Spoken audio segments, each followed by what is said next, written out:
리뷰에서 우리는 F-22에 대해 한 번 이상 언급했습니다. F-22는 제1세대 전투기라는 타이틀을 가지고 있습니다. 하지만 오늘 우리는 10년 이상 명예로운 타이틀을 위해 랩터와 경쟁했던 비행기에 대해 이야기할 것입니다. 저는 ATF 프로그램에 참여했던 다역할 스텔스 전투기 YF-23에 대해 말하고 있습니다. 그리고 이 동영상에서 우리는 이 기계가 무엇을 할 수 있는지, 그리고 왜 그것이 미국 공군을 기쁘게 하지 않았는지 보여줄 것입니다. 이것은 군사 뉴스입니다. 갑시다.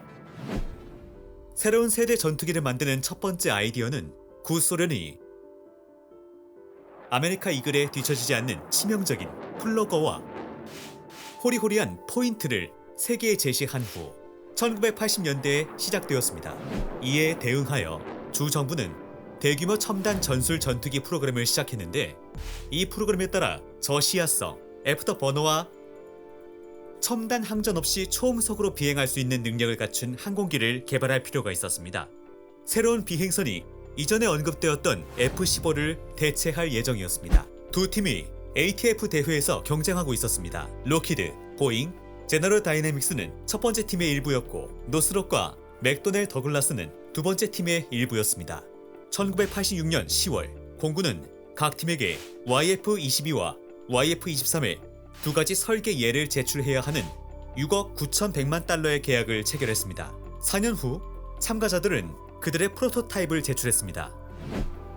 23일의 시제품은 야간 작전을 위해 특별히 고안된 노스럽 P-61을 기리기 위해 블랙 위도우2라는 별명을 얻었습니다. 두 번째 것은 그레이 고스트라고 불렸습니다. 두 가지 테스트는 모두 성공적이었습니다. 블랙 위도우 2호는 1990년 8월 27일 이륙해 50분 동안 하늘에 머물렀고, 같은 해 10월 그레이 고스트도 이륙했습니다. 모두 합쳐서 그 비행기들은 65시간 이상 지속된 약 50번의 시험 비행을 했습니다. 랩터의 전 모델이 한 달 후에 비행을 했기 때문에 블랙 위도우를 5세대의 첫 번째 전투기라고 부르는 것이 가능하다는 것은 흥미로운 일입니다. 우리 영웅의 모든 이점에도 불구하고 1990년 4월에는 여전히 경쟁에서 실패하였습니다. 미국 공군은 F-22를 더 조종하기 쉽다고 여겼고, 게다가 그것을 갑판 전투기로 여겼습니다. 하지만 우리의 영웅은 속도 특성이 더 뛰어나고 가시성이 낮았다는 점은 주목할 필요가 있습니다. 하지만 모든 것을 순서대로 살펴보죠. 치수 면에서는 F-23이 경쟁 기종보다 큽니다. 그것의 길이는 20.5m에 이르고 날개 길이는 13.5m입니다. 자동차의 디자인 또한 서로 다릅니다. 노스롭, 맥도널 더글라스 샘플은 평평한 디자인과 다이아몬드 모양의 날개, 그리고 크고 지지력이 있는 동체를 가지고 있어 초음속 비행 중 공기 역학적 저항을 줄여줍니다. 항공기의 윤곽선은 레이더 가시성을 감소시키는 직선 평행선으로 형성됩니다. 글라이더의 상부 평면에 위치한 평평한 엔진 노즐은 적외선 범위의 시야를 감소시킵니다. 설계에는 50도 각도에 위치한 V자형 꼬리, 2개의 완전 부동 용골 및 3개의 포스트 셰시가 포함됩니다. 일부 부품은 동일한 이글에서 빌려서 제작비를 절약했다는 점에 주목할 필요가 있습니다. 이와 동시에 많은 엔지니어들이 C형 항공기가 정찰기 SR-71과 유사하다는 것을 알게 되었습니다. 하지만 제 생각에 이 유사성은 비슷한 길쭉한 동체에서만 표현됩니다. 두 프로그램 참가자를 위한 레이더는 같은 회사인 노스럽 그루먼에 의해 개발되었습니다. APG-77 활성 위상 배열 레이더는 210km 거리의 목표물을 탐지할 수 있습니다. 그것은 2000개의 수신기 방출 요소로 구성되어 있고, 다른 레이더와 구별되는 메인 로브를 전자적으로 제어합니다. 다른 혁신들 중에서 TRW, 웨스팅하우스, 트래코, 퍼킨 엘머 계약자 팀은 두 참가자에게 모두 장착된 INEWS 레이더 전투 시스템을 개발했습니다. 건설하는데 약 10억 달러가 들었고, 생산 단위 비용은 600만 달러인데 이것은 미국에서도 꽤 비싼 금액입니다. 설계자들의 생각에 따르면 전투기는 시속 2124km인 마하 2의 속도에 도달해야 하고, 전투 반경은 1500km입니다. 노스롭, 맥도널 더글라스 항공기에 다른 추진 시스템이 장착되도록 계획되었습니다.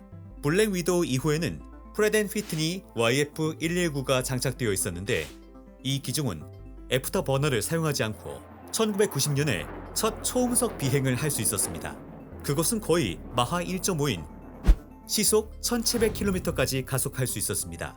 그레이 고스트는 제너럴 일렉트릭 YF-120을 사용하기로 결정했는데 이 YF-120은 또한 이미 시속 1900km의 초음속으로 성공적으로 비행했습니다. 각각 마하 1.6입니다. 개발자들은 항공기의 스텔스를 향상시키기를 바라며 F-23의 모든 무기를 동체 내부에 배치했습니다. 경쟁 샘플의 구획을 비교한다면 랩터가 더 큰 구획을 가지고 있었다는 것은 분명합니다. 이것은 많은 미사일을 장착할 수 있다는 것을 의미합니다.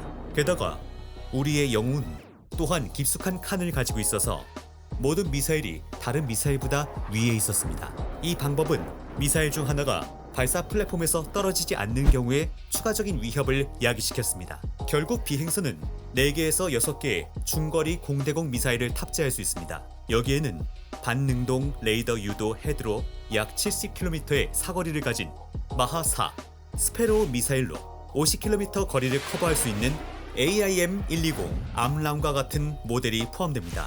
적외선 탐색기가 장착된 AIM-9 사이드 와인더 미사일도 있습니다. 이 전투 키트는 분당 6,000발까지 발사할 수 있는 20mm M61 벌컨 공기총이어야 합니다.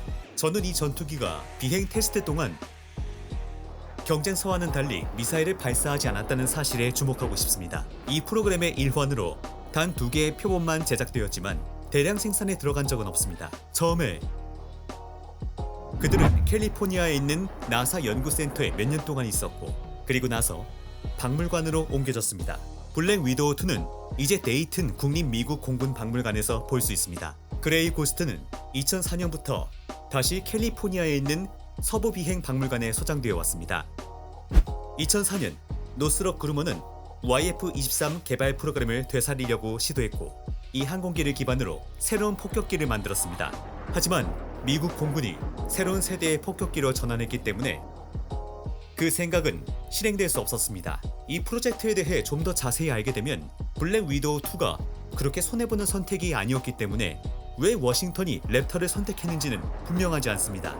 속도나 비행 고도와 같은 특징에서 23번째는 경쟁사보다 우수했습니다.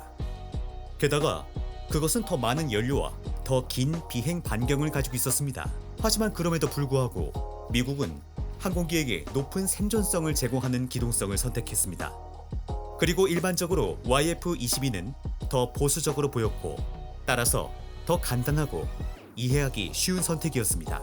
그 선택이 록히드 마틴에 기울어진 또 다른 실제 버전은 그 당시 F-117 나이트 호크를 제외하고는 아무것도 생산하지 못했던 회사의 재정 상황입니다. 동시에 노스롭은 B2 스피릿의 생산을 위해 200억 달러의 주 명령을 수행했습니다.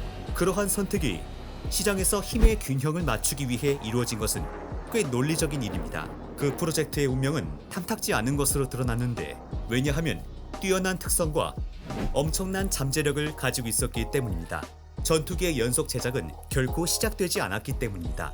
그리고 ATF 프로그램에서 누가 우승했어야 한다고 생각하세요? 동영상 아래 여러분의 의견을 댓글로 공유하고 좋아요를 누르고 구독하는 것을 잊지 마십시오. 다음에 또 만나요.